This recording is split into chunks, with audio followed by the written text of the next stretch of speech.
लेकिन अभी तक ये कोई जानकारी नहीं दे रहे चुनाव आयोग की तरफ से कि कितने लोगों का फॉर्म जमा हुआ, कितने लोग का डॉक्यूमेंट जमा हुआ, डॉक्यूमेंट की जरूरी है या नहीं है। कोई सीट पर कोई टकराहट नहीं है। सीट शेयरिंग को लेके चर्चा होती रहती है। मतलब एक रूटीन बैठक में जितनी बातें होती हैं वो सारी बातें हुई।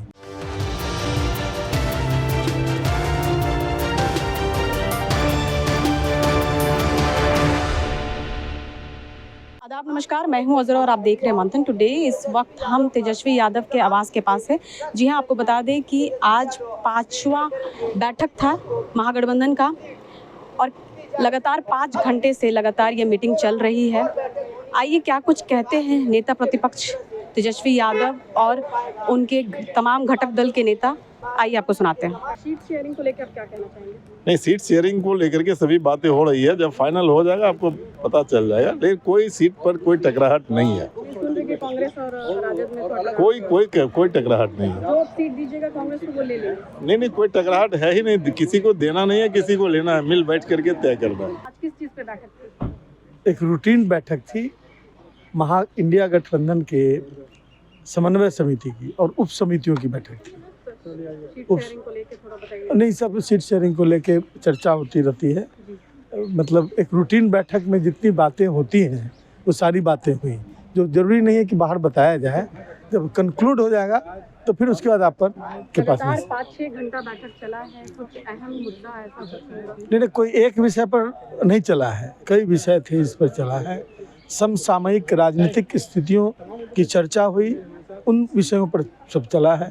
आने वाले दिनों में जो चुनाव है तो चुनाव का संदर्भ महत्वपूर्ण था, उस पर चली है बात है। जिस तरीके से चुनाव आयोग या जो प्रशासन जो है वो लोग जो काम कर रहे हैं वो कहीं ना कहीं तरीके से नहीं कर रहे हैं, और जो लोग फॉर्म जमा कर रहे हैं उनको रिसीविंग नहीं दे रहे और सीधा सडनली कह रहे हैं कि 74% है, हमने कर दिया है।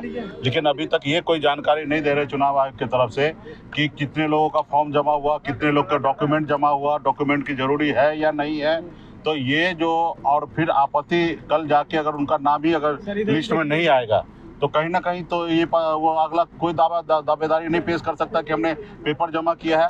ये सब चीज़ को लेके हम लोग अभी हमारे जितने भी महागठबंधन के जितने भी नेतागण हैं, जितने भी हमारा बूथ पे अध्यक्ष वगैरह सब है, वो लोग भी लोगों के बीच में जाएंगे और उनको जितने भी हो सकता है उतना हम लोग सहायता कराएंगे और बाकी इस पर हम लोग काम कर रहे हैं। सीट बंटवारे को लेकर भी बातें हुई। नहीं, ये सब चीज़ें इंटरनल है, सब चल ही रहा है और ये सब जितना जल्दी से जल्दी हो जाएगा। अभी हम लोगों को तो सबसे ज़्यादा जरूरी है कि जो बिहार के बड़े संख्या जो वोटर है उनका नाम ना कटे और वो वोटर रहे, तो वो हम लोग उस पर ज़्यादा फोकस रखे हैं कि पहले उस पर हम लोग काम कर लें और सीट शेयरिंग में कोई दिक्कत नहीं है, वो समय हो रहते हुए सारी चीज़ हो जाएगा। एकदम। तो आपने सुना तमाम नेता क्या कुछ कह रहे हैं। उन्होंने साफ कहा कि ये एक रूटीन बैठक थी और सीट शेयरिंग को लेके भी उन्होंने कुछ अभी तक खुलासा नहीं किया। अब देखना ये होगा कि क्या तेजस्वी यादव कांग्रेस को, सीपीआई और बाकी अन्य घटक दल को कितना सीट देते हैं, ये देखना बहुत ही मज़ेदार होगा। ऐसी तमाम खबरों को देखने के लिए देखते रहिए मंथन टुडे। शुक्रिया।